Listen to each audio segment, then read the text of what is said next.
राजकीय अभियंत्रण विद्यालय के सभागार में उपस्थित हमारे रिस्पेक्टेड प्रोफेसर साहब, उद्योग विभाग के अधिकारीगण, यहाँ के समस्त फैकल्टीगण, प्यारे छात्र और जीविका के सभी माताएं और बहनें, आप सभी को बिहार आइडिया फेस्टिवल के पर आयोजित इस कार्यक्रम में आप सभी का मैं स्वागत करता हूँ।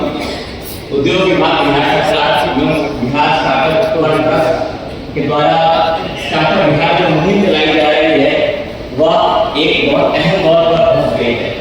वर्ष 2017 में जब स्टार्टअप बिहार की शुरुआत हुई थी, हम सब लोगों के मन में स्टार्टअप नाम सुनते ही बैंगलोर, पुणे, मुंबई, हैदराबाद जैसे शहरों का नाम आता है।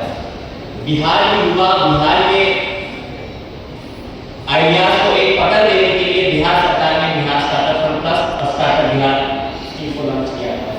वर्ष 2022 में इस स्कीम को बेहतर बनाने के लिए, इसको और सरल और सुगम बनाने के लिए इसमें व्यापक चेंजेस किए गए और उसी का नतीजा है कि आज पूरे बिहार में कितने लोग स्टार्टअप हो गए?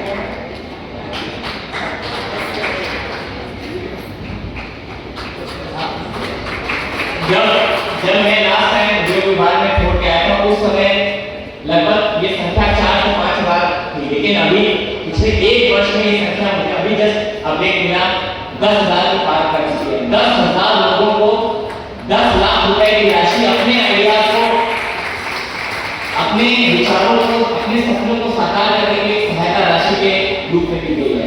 ये कोई छोटी बात नहीं है। 10 उसके अलावा बिहार सरकार बिहार के युवाओं को बिहार उद्यमी योजना 5 जो वर्गों के लिए आयोजित की जाती है, उन सभी को लेकर बिहार के युवाओं को एक जॉब सीकर से जॉब क्रिएटर बनने का एक अवसर प्रदान कर रही है।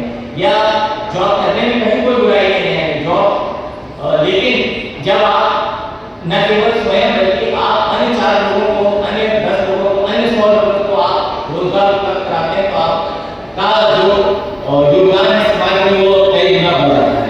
ये बिहार आइडिया फेस्टिवल है, इसमें व्यापक आज के हमारे जो मॉडर्न परिवेश है, जितना हम लोग आधुनिकता को पढ़ रहे हैं, नए विभिन्न प्रकार की समस्याएं उसमें उत्पन्न हो रही हैं, विशेषकर पर्यावरण से संबंधित, किसानों से संबंधित, डेयरी क्षेत्र, मत्स्य पालन, खाद्य क्षेत्र से संबंधित। इस समय लगभग 100 आइडियाज की सूची, एक एंटिटी सूची है जिस पे आप सभी लोग काम कर सकते हैं। उसके अलावा भी आपके मन में कोई भी विचार है, कोई भी समस्या आप अपने आसपास देखते हैं जिसका निवारण होना चाहिए, उस पर आप काम कीजिए, अपने आइडिया को बढ़ाइए। पहले जिला स्तर पर, प्रखंड स्तर पर, फिर राज्य स्तर में ये बिहार आइडिया फेस्टिवल का आयोजन होना है। और जो हम लोग बोलते हैं 10 लाख रुपए ये प्रारंभिक राशि है।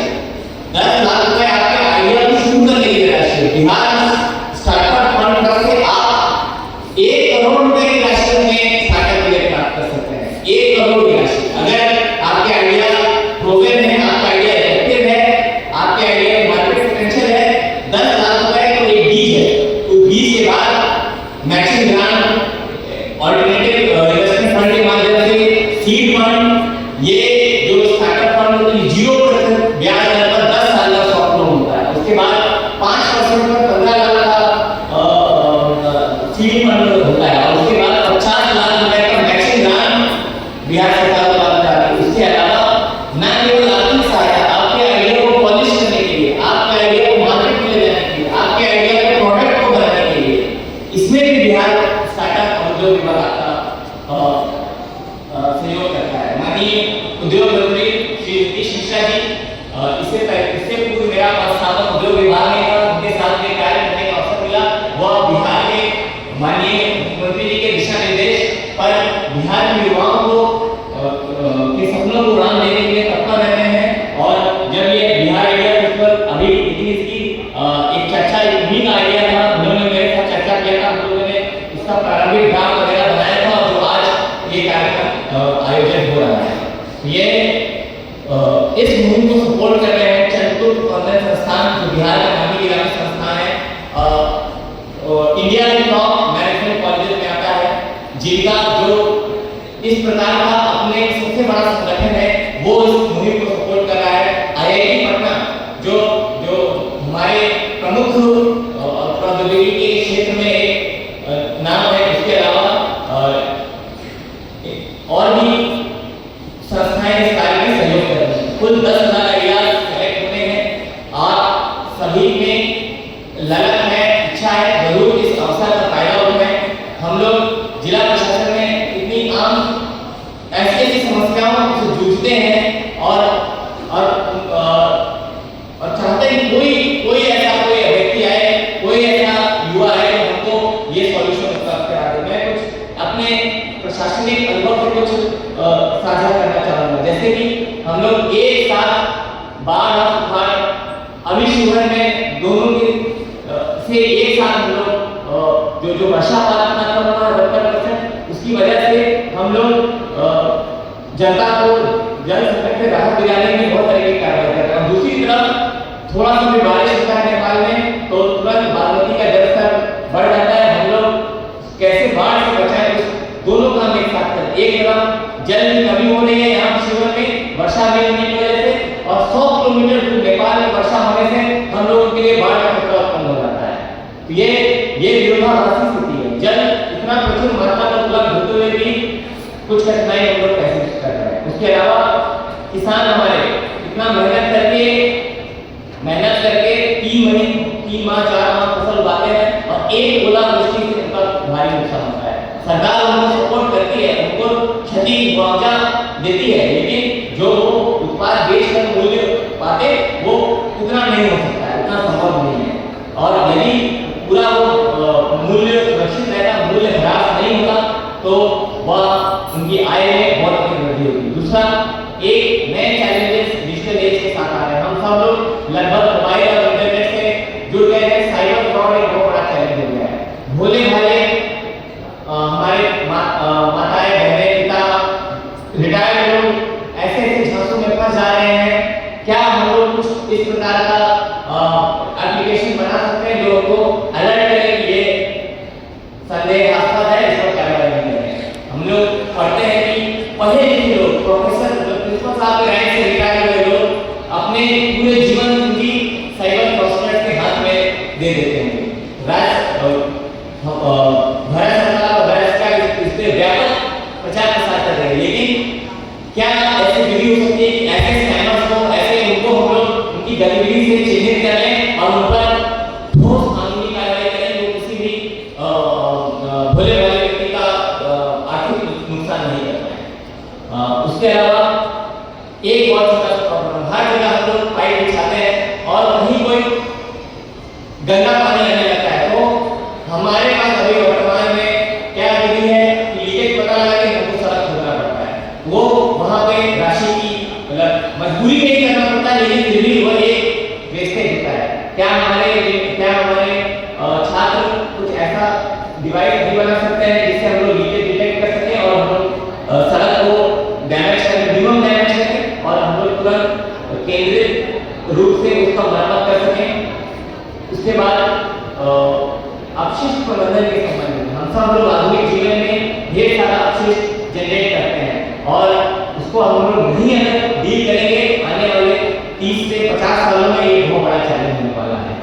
तो इस पर्यावरण के बिंदु से भी यह बहुत ही संवेदनशील हिस्सा है। इन सभी समस्याओं पर आज के युवाओं को काम करना चाहिए। आज के और उनको सपोर्ट करने के लिए राज्य सरकार, माननीय मुख्यमंत्री जी बिहार के युवाओं पे भरोसा करते हैं। उनको जो हम लोग आजादी के 70 वर्ष बाद भी हम लोग ने जो विकास देखा है हमको उसको और आगे ले जाना है। अभी रास्ता हम लोगों ने आधा ही तय किया है और उसमें आप लोगों की बहुत ही महत्वपूर्ण भूमिका होगी।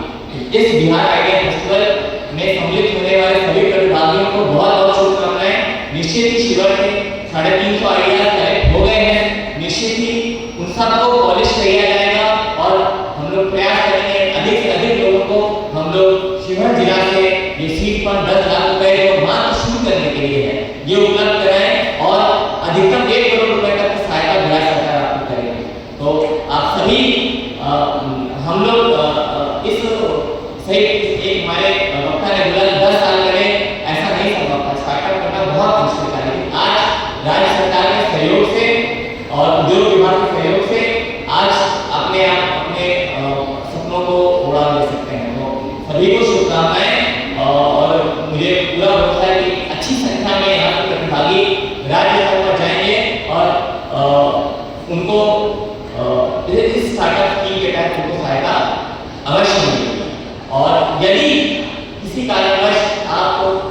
इसमें नहीं भी सिलेक्ट होते हैं तो आपको अपने आइडिया प्रेजेंट करना होगा।